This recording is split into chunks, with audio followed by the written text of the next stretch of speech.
رہے تھے۔ فیصل آباد میں anti narcotics force Punjab نے چھاپہ مار کر خاتون سمیت 3 منشیات فروشوں کو گرفتار کر لیا۔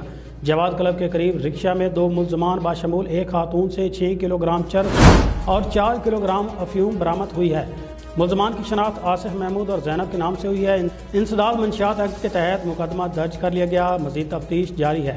مزید اسی پر بات کر لیتے ہیں بیورو چیف فیصل آباد وقاص شراز سے۔ جی وقاص، بتائیے گا اس کارروائی کے متعلق۔ آج بالکل اینٹی نارکو ٹیکس فورس کی کارروائی سامنے ہے، جس میں anti narcotics force Punjab نے چھاپہ مار کر خاتون سمیت 3 منشیات فروشوں کو گرفتار کر لیا ہے۔ جواد کلب کے قریب رکشے میں 2 ملزمان بشمول ایک خاتون سے 6 کلو گرام چرس اور 4 کلو گرام افیون برآمد کر لی گئی ہے۔ ملزمان کی شناخت آصف محمود اور زینب کے نام سے ہوئی ہے۔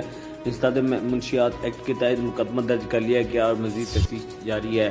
اینٹی نارکو ٹیکس فورس کا کہنا ہے کہ باقی ملزمان کی گرفتاری کے لیے چھاپے مارے جا رہے ہیں اور مزید کارروائیاں بھی عمل میں لائی جائیں گی۔